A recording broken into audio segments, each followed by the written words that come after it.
খবর শুনছেন বর্তমান সংবাদ চ্যানেল থেকে। আজ জানাবো পশ্চিমবঙ্গ, দেশ এবং বিশ্বের বাছাই করা গুরুত্বপূর্ণ 60টি তাজা সংবাদ। শুরুতেই জানিয়ে দেব সংবাদ শিরোনাম।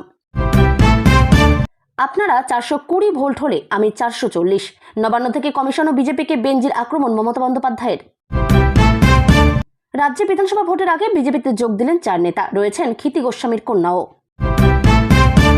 বাবরি মসজিদের জন্য কোথা থেকে টাকা পেয়েছেন হুমায়ুন, বিস্ফোরক শুভেন্দু। প্রকাশ্যে মাছ মাংস বিক্রি করা যাবে না বিহারে, নিষেধাজ্ঞা জারি করল নীতিশ কুমারের সরকার। আনা হচ্ছে নয়া বিধি। 60টি বড় 300 ছোট জনসভা, 5000 কিলোমিটার পরিবর্তন যাত্রা শেষ হবে ব্রিগেডে মোদির সভায়, জানালেন সুমিক। আঘাত করলে এবার প্রত্যাঘাত হবেই, নির্বাচন কমিশনকে অল আউট চ্যালেঞ্জ মমতার। ভোটে আসন বাড়বে না কমবে, কি হতে পারে ফলাফল, মমতা বন্দ্যোপাধ্যায় জানালেন। বিধানসভা ভোটের আগে দিল্লিতে বৈঠক, মুখোমুখি শাহ ও শুভেন্দু। কি নিয়ে আলোচনা হলো? জোর জল্পনা বঙ্গ রাজনীতিতে। মুর্শিদাবাদের তৃণমূলের বড় উইকেট পতন, অধীরের হাত ধরে কংগ্রেসে আবু সুফিয়ান। ভোটের মুখে মেজাজে দিলীপ ঘোষ, আমরা ফালতু সেকুলারিজম দেখাই না, মন্তব্যে রাজ্য রাজনীতিতে শোরগোল। শুভেন্দুবাবুর একজন সুন্দর দেখতে জীবনসঙ্গী দরকার, বিরোধী নেতার বাংলাদেশ মন্তব্যে খোঁচা হুমায়ুনের। মার্চের প্রথম সপ্তাহে বন্ধ থাকবে সমস্ত স্কুল, ঘোষণা নবান্নের, রইল ছুটির তালিকা। হুমায়ুনের সঙ্গে জোট নিয়ে কথা হয়েছিল আইএসএফের, সবটা বলে দিলেন নওসাদ। ভোটের আগে মমতার মন্ত্রীর কেলেঙ্কারির ফাঁস, হাটে হাড়ি ভেঙে দিলেন হুমায়ুন। মাসোহারা নেয় পুলিশ, টাকা পৌঁছয় কালীঘাটে, প্রকাশ্য জনসভায় বলে পুলিশই যাতা করে ময়নার বিধায়ক। বিরোধীদের মধ্যে আগামী লড়াকু নেতা কে হতে পারে, মমতা বন্দ্যোপাধ্যায়ের উত্তর ছিল, মেয়াদোত্তীর্ণ ভিসা নিয়ে লুকিয়ে কলকাতায়, ভয়ে ফিরতে চাননি দেশে। বাংলাদেশি গায়ক সহ 6 জনকে ধরল পুলিশ।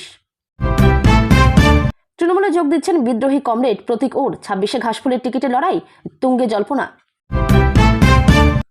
শুধু যোগী হিমন্তকে নিশানা কেন, মুসলিম বিদ্বেষী মন্তব্যে 2 মুখ্যমন্ত্রীর বিরুদ্ধে মামলা খারিজ সুপ্রিম কোর্টের। বাম নেতা ক্ষিতির এক কন্যা তৃণমূলে, আর এক কন্যা এবার বিজেপিতে। ভাতা নিয়ে তেতে উঠল ভাতার, বিডিও অফিসে হুড়োহুড়ি, ধাক্কাধাক্কি। 72 ঘন্টায় বাংলাদেশের 39 জায়গায় আওয়ামী লীগ কার্যালয় চালু, ঘুম ছুটেছে জামায়াতের। কোনো জোট না, সিপিআইএমকে শূন্য থেকে মহাশূন্যে পাঠাবো, সাংবাদিক বৈঠকে হুমায়ুনের হুঁশিয়ারি। এসআইআর শুনানিতে সবচেয়ে বেশি গড়হাজির বিজেপির 3 আসনে। ভোটের মুখে সমীক্ষার নামে জেলায় বহিরাগতদের আনাগোনা, হুগলিতে গ্রেপ্তার উত্তরপ্রদেশের যুবক। বিধানসভা নির্বাচন ঘোষণার আগেই রাজ্যের 12.5 লক্ষ ছাত্রছাত্রীকে সবুজ সাথী প্রকল্পে সাইকেল দেবে রাজ্য সরকার। পরীক্ষা কেন্দ্রে যাওয়ার পথে দুর্ঘটনার কবলে এইচএসের 6 শিক্ষক শিক্ষিকা, ছুটে এলো পুলিশ। সাংগঠনিক দুর্বলতা এড়াতে যুব আড্ডা বিজেপির, ভোটের আগে জনসংযোগে নয়া কর্মসূচি। আজিকর কাণ্ডে ফের আদালতের নির্যাতিতার বাবা মা, পুলিশ কর্মীকে গ্রেপ্তারের দাবি। এবার ভোটে টর্চ চিহ্নে লড়বে মহাতারকা অভিনেতার দল, প্রার্থী হতে লাগবে 50,000 টাকা। পুলিশের বিরুদ্ধে টাকা তোলার অভিযোগ, ময়নার বিধায়ক অশোক ডিন্ডাকে ধরানো হলো নোটিশ। বিধানসভা ভোটে কে কে টিকিট চান, বায়োডাটা জমা দেওয়ার বাক্স বসালো তৃণমূল।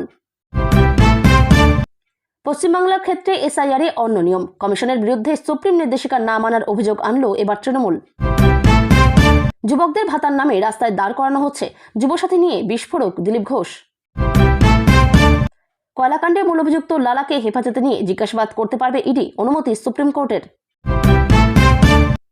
তিনি তৃণমূলে, বোন গেলেন বিজেপিতে, কি বলছেন ক্ষিতিকন্যা বসুন্ধরা। বুদ্ধবাবুরা যাবে কবে, জ্যোতি বসুর বিস্ফোরক গোপন কথা ফাঁস করলেন মমতা, তোলপাড় রাজ্য রাজনীতি। বাংলাদেশে ভোট দিয়ে ফের ভারতে, কাকদ্বীপে ভাড়া বাড়িতে 3 বছর, 28 মৎস্যজীবী সহ ট্রলার আটকে, নয়া তথ্য। 26-এর পর নাকি কেন্দ্রের সরকার থাকবে না, হুঙ্কার মমতার। তৃণমূলটা থাকবে তো, পাল্টা বিজেপি। এসআইআর ফাইনাল লিস্টে নাম না থাকলে কি করবেন, কোথায় যাবেন। এসআইআর বন্ধ করে পুলিশ দিয়ে ভোট করাক, তবুও হারবে, শুভেন্দুকে পাশে নিয়েই তৃণমূল বিদায় নিশ্চিত করলেন সুমিক। অবশেষে সেই 4 আধিকারিকের বিরুদ্ধে এফআইআর নবান্নের, কমিশনের দেওয়া সময়সীমার মধ্যেই কার্যকর হলো নির্দেশ। কমিশনের সাসপেন্ড করা 7 আধিকারিকের কেউ চাকরিচ্যুত হবেন না, ভোটের বাইরে কাজ করবেন, জানিয়ে দিলেন মমতা। উন্নয়নের পাঁচালী শোনাতেই বিধায়ককে পুরনো কথা মনে করালেন গ্রামবাসীরা। বেকায়দায় পড়ে তড়িঘড়ি অ্যাকশন। বেলডাঙ্গা কাণ্ডে পুলিশকে ভৎসনা কোর্টের। এনআইএ বলল, পুলিশ যেখানে নিজে মার খেয়েছে, পুলিশ আক্রান্ত, আমরা তদন্ত করছি, তবুও কেস ডায়েরি দিচ্ছে না। উচ্চ মাধ্যমিকের ডিউটি সেরে বাড়ি ফেরার পথে ইংরেজি শিক্ষিকার মৃত্যু। ট্রাকের ধাক্কায় মৃত 2, জখম আরও 3। ক্লাসঘর নোংরা কেন? বাঁকুড়ার স্কুলের ছাত্রের সামনেই শিক্ষকের সঙ্গে বিতণ্ডা বিজেপি বিধায়কের। যদি বা কিন্তু নয়, বিজেপি সরকার গড়ছে ধরে নিয়ে জনতার সঙ্গে কথা বলুন, জেলা নেতাদের নির্দেশ শ্রমিক ভূপেন্দ্র বনসালের। যুবসাথীর লাইনে শিক্ষিত ছেলের জন্য দাঁড়াচ্ছেন বাবা। মমতার বিরুদ্ধে গর্জে উঠলেন দিলীপ। ভোটের আগে বিজেপির রথযাত্রা, রাজ্য ঘুরে শেষে রথ আসবে ব্রিগেডে, সেখানেই সভা প্রধানমন্ত্রীর। ভোটের আগেই রাজ্যে কেন্দ্রীয় বাহিনী কোথায় কোথায় মোতায়েন। 30 লক্ষ পরিযায়ী শ্রমিক ফিরেছে। বিজেপিকে খুশি করতে বাংলাকে টার্গেট করছে কমিশন, তীব্র তোপ মমতার। শুনানি শেষ হলেও নথি আপলোড করা যায়নি 1 লক্ষের বেশি ভোটারের, তাদের কি হবে? অমিত শাহ বর্ষার ব্যাং, স্বরাষ্ট্রমন্ত্রীর বঙ্গ সফর নিয়ে কটাক্ষ সাংসদ কীর্তির। 26-এর পর ওই সরকারই থাকবে না কেন্দ্রে, বিস্ফোরক দাবি করলেন মুখ্যমন্ত্রী। ভয় পাবেন না, রাজ্য সরকার পাশে রয়েছে, জেলা শাসকদের মনোবল বাড়ালেন মমতা বন্দ্যোপাধ্যায়। সন্দেশখালী থেকে কুলটি 9টি রুটে ঘেরাও হবে নবান্ন। লোকসভার আগে মোদির মাস্টার প্ল্যান ফাঁস।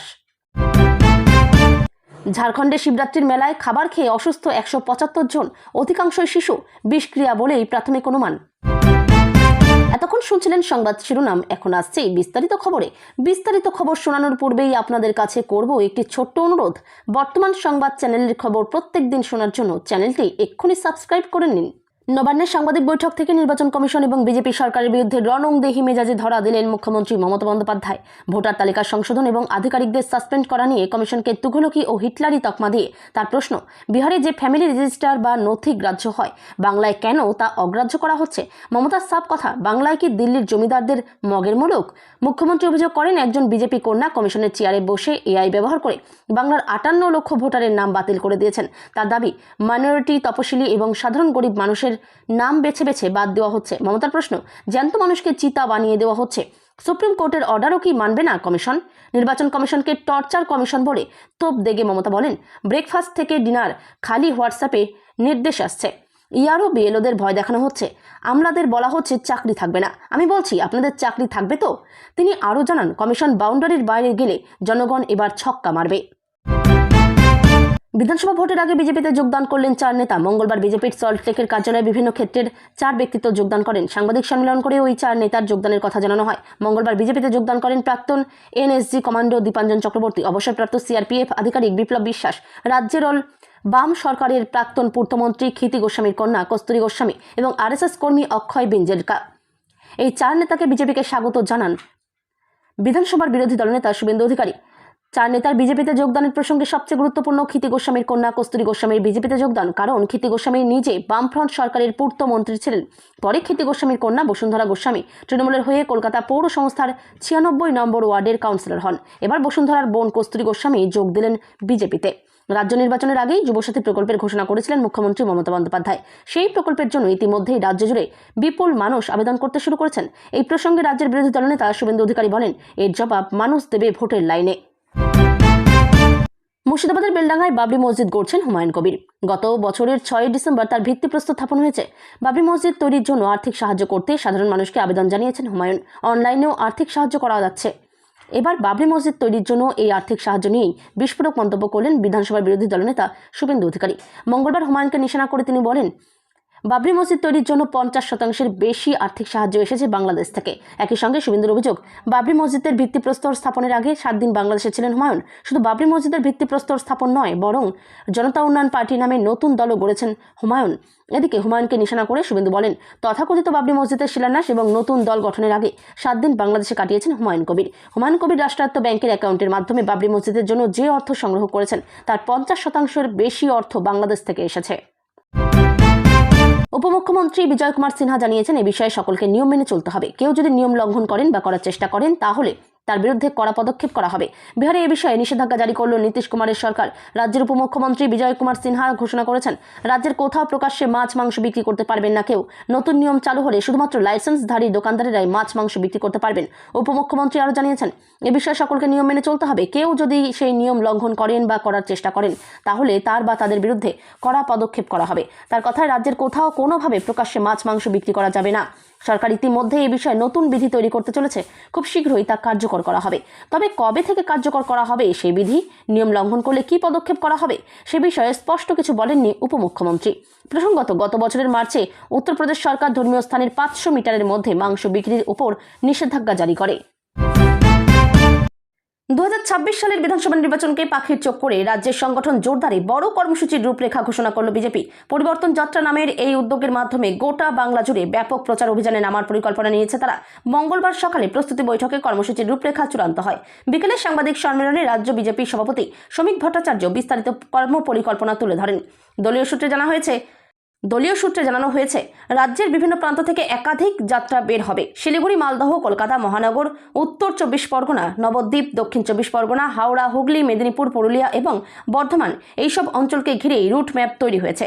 রাঢ়বঙ্গ, উত্তরবঙ্গ, নবদ্বীপ অঞ্চল, কলকাতা এবং হাওড়া, হুগলি, মেদিনীপুর এই 5টি বৃহত্তর জোনে সমন্বিতভাবে প্রচার চালানোর লক্ষ্য নেওয়া হয়েছে। শ্রমিক জানান, মোট 9টি পৃথক যাত্রা আয়োজন করা হয়েছে। 1 ও 2 মার্চ থেকে শুরু হবে এই কর্মসূচি। প্রথম দিনে কোচবিহার দক্ষিণ, কৃষ্ণনগর দক্ষিণ, কুলটি, গড়বেতা ও রায়দিঘি থেকে যাত্রার সূচনা হবে। 2 মার্চ ইসলামপুর, সন্দেশখালী, হাসান এবং আমতা থেকেও আরও 4টি যাত্রা বেরোবে। দোল উৎসবের কারণে 3 ও 4 মার্চ কোনো কর্মসূচি রাখা হয়নি।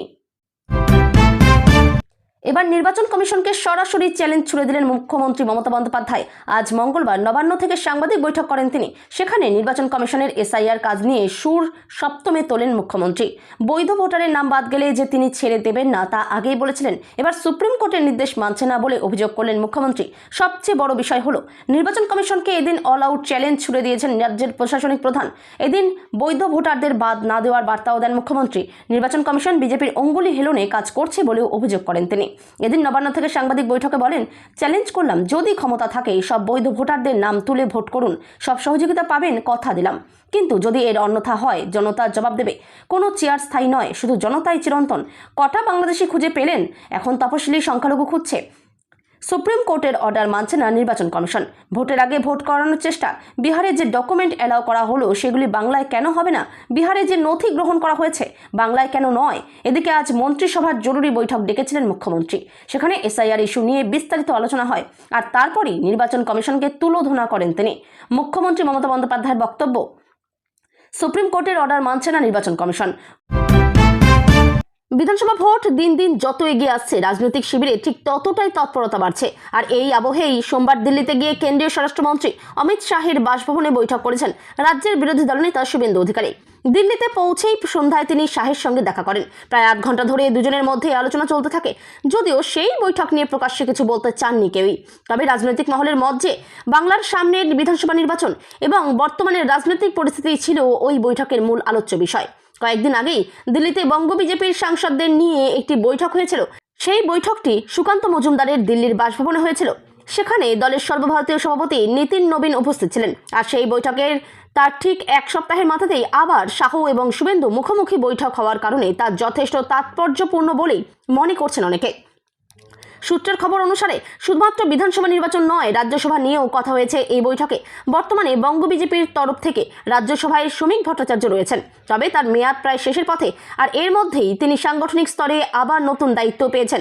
এই কারণে তাকে রাজ্যসভায় পাঠানো হবে কিনা তা না কি নতুন কোনো মুখ আনা হবে তা নিয়েও এই বৈঠকে আলোচনা হয়েছে বলেও জানা যাচ্ছে। ভোটের মুখে মুর্শিদাবাদ জেলায় বড়সড় ভাঙন ধরল শাসক শিবিরে। সোমবার বহরমপুরে বর্ষিয়ার নেতা অধীর রঞ্জন চৌধুরীর হাত ধরে তৃণমূল ছেড়ে পুরনো দল কংগ্রেসে ফিরলেন প্রাক্তন বিধায়ক আবু সুফিয়ান। তার সঙ্গে বহরমপুর পৌরসভার 14 নম্বর ওয়ার্ডের এক ঝাঁক যুবক কংগ্রেসে যোগদান করায় জেলায় নতুন রাজনৈতিক সমীকরণ তৈরি হয়েছে। দীর্ঘ 15 বছর তৃণমূলে থাকার পর আবু সুফিয়ান দলত্যাগের কারণ হিসেবে শাসক দলের দুর্নীতি ও গোষ্ঠী দ্বন্দ্বকে দায়ী করেছেন। তার অভিযোগ, কাটমানি ও তোলাবাজির বিরুদ্ধে সরব হওয়ায় বিগত 5 বছর তাকে রাজনৈতিকভাবে নিষ্ক্রিয় করে রাখা হয়েছিল। সুফিয়ানের এই প্রত্যাবর্তনে নিচু তলার কর্মীদের মধ্যে উৎসাহ দেখা দিয়েছে। রাজনৈতিক মহলের মতে অভিজ্ঞ নেতার এই ঘরোয়া আপসি মুর্শিদাবাদের তৃণমূলের জন্য বড় ধাক্কা। অধীর চৌধুরীর খাস তালুক বহরমপুরে কংগ্রেসের এই শক্তিবৃদ্ধি আসন্ন নির্বাচনে শাসক দলকে চাপে রাখবে। জেলা জুড়ে হৃত জমি পুনরুদ্ধারে এই যোগদান কংগ্রেসের জন্য অত্যন্ত তাৎপর্যপূর্ণ। বিধানসভা নির্বাচনের দামামা বাজতেই ফের নিজের চেনা মেজাজে ধরা দিলেন বিজেপি নেতা দিলীপ ঘোষ। মঙ্গলবার সকালে সল্টলেকে প্রাতঃভ্রমণের সময় সাংবাদিকদের মুখোমুখি হয়ে তিনি একাধিক বিষয়ে মুখ খোলেন। সেখানেই ধর্মনিরপেক্ষতা ও হিন্দুত্ব প্রসঙ্গে তার করা কিছু মন্তব্যকে কেন্দ্র করে নতুন করে রাজনৈতিক বিতর্ক দানা বেঁধেছে। এদিন কেন্দ্রীয় স্বরাষ্ট্রমন্ত্রী অমিত শাহের মায়াপুর সফর প্রসঙ্গে প্রশ্ন করা হলে দিলীপ ঘোষ সপাটে জানান, বিজেপি হিন্দুত্ব নিয়ে কোনো লুকোছাপা করায় বিশ্বাসী নয়। তার কথায়, বিজেপি হিন্দুত্ব বলতে লজ্জা পায় না, কারণ এই দেশ হিন্দু, আমাদের কালচার লাইফস্টাইল হিন্দু, আমরা ফালতু সেকুলারিজম দেখাই না। রাজনৈতিক মহলের মতে তৃণমূল বারবার বিজেপির বিরুদ্ধে মেরুকরণের রাজনীতির যে অভিযোগ তোলে, দিলীপ ঘোষের এই মন্তব্য যেন তারই প্রতিধ্বনি। তবে ভোট আবহে এটি কোনো পরিকল্পিত রণকৌশল কিনা তা নিয়ে জোর চর্চা শুরু হয়েছে ওয়াকিবহাল মহলে। বুধবার রাজ্যে আসছেন কেন্দ্রীয় স্বরাষ্ট্রমন্ত্রী অমিত শাহ। রাজনৈতিক কর্মসূচির বাইরে তার এই সফরের মূল আকর্ষণ মায়াপুরের ইসকন মন্দির দর্শন। বিজেপির মতো ধর্মনিরপেক্ষ দলের শীর্ষ নেতার এই মন্দির সফর কি আসলে হিন্দুত্বের তাস? সাংবাদিকদের এই প্রশ্নের উত্তরে দিলীপ ঘোষ জানান, ইসকন কর্তৃপক্ষ দীর্ঘদিন ধরেই অমিত শাহকে আমন্ত্রণ জানাচ্ছিলেন। সময়ের অভাবে আগে যাওয়া সম্ভব হয়নি, এবার তিনি সেই সুযোগ করে নিয়েছেন। মমতা বন্দ্যোপাধ্যায় এবং তৃণমূল থেকে সাসপেন্ড হুমায়ুন কবিরকে নিয়ে চাঞ্চল্যকর অভিযোগ তুললেন টেট ব্যাংকের মাধ্যমে। তার 50% বেশি অর্থ বাংলাদেশ থেকে এসেছে। হুমায়ুন কবিরই বলতে পারবে এবং হুমায়ুন কবির বাংলাদেশের জামাত মমতা ব্যানার্জির সেতু। পাল্টা চ্যালেঞ্জ ছুড়ে দিয়েছেন ভরতপুরের বিধায়ক ও জনতা উন্নয়ন পার্টির চেয়ারম্যান। হুমায়ুন কবির বলেন, শুভেন্দুবাবু পশ্চিমবঙ্গ বিধানসভার বিরোধী দলনেতা, ওর একটা সুন্দর মেয়ে দেখে জীবনসাথীর ওর দরকার, ওকে সঙ্গ দেবে যাতে মাথা ঠিক থাকে। সুন্দর পরামর্শ দেন, মাথা ঠান্ডা রাখতে পারবেন, নয়তো নির্বাচন আসার আগে মাথার চিকিৎসা করাতে হবে। যদি উনি বাংলাদেশ থেকে 1 টাকা আনার প্রমাণ দিতে পারেন, তাহলে উনি যা বলবেন সেটাই শুনবো। অনুপ্রবেশ, বাংলাদেশি ভুয়ো ভোটার, এসআইআর আবহে রাজনৈতিক চর্চায় বারবার ঘুরে ফিরে এসেছে এই শব্দগুলো। এই আবহে মঙ্গলবার মমতা বন্দ্যোপাধ্যায় এবং তৃণমূল থেকে সাসপেন্ডেড হুমায়ুন কবিরকে নিয়ে চাঞ্চল্যকর অভিযোগ তুললেন শুভেন্দু অধিকারী। এদিকে ভোটের আগে হুমায়ুন কবিরের প্রস্তাবিত জোট কার্যত বিষ বাও জলে। কয়েকদিন আগে অবধি জোট নিয়ে হুঙ্কার ছাড়ছিলেন যিনি, মোহাম্মদ সেলিমের সঙ্গে বৈঠক করেছিলেন, ফুরফুরা শরীফে পৌঁছে গিয়েছিলেন, সেই হুমায়ুন এখন সিপিএম আইএসএফ সবাইকে আক্রমণ করছেন। কংগ্রেস আগেই জানিয়েছে তারা একা লড়বে, অর্থাৎ হুমায়ুন কবিরের সঙ্গে জোটের প্রশ্নই নেই। কিন্তু যাকে তৃণমূলে থাকাকালীন উঠতে বসতে আক্রমণ করতেন হুমায়ুন, সেই অধীর চৌধুরী সম্পর্কে এখন তার গলায় নরম সুর। ভরতপুরের বিধায়ক ও চেয়ারম্যান জনতা উন্নয়ন পার্টির হুমায়ুন কবির বলেন, অধীর দা যদি বহরমপুরে দাঁড়ায়, আমি সরাসরি বলছি, অধীর দার জন্য আমার যে দুর্বলতা আছে, সে যদি কোনো জায়গায় কন্টেস্ট করে, আমি তার জন্য সেই জায়গাতে প্রার্থী দিলেও অপেক্ষাকৃত যেটুকু হেল্প করার জন্য যা করার করতে পারি।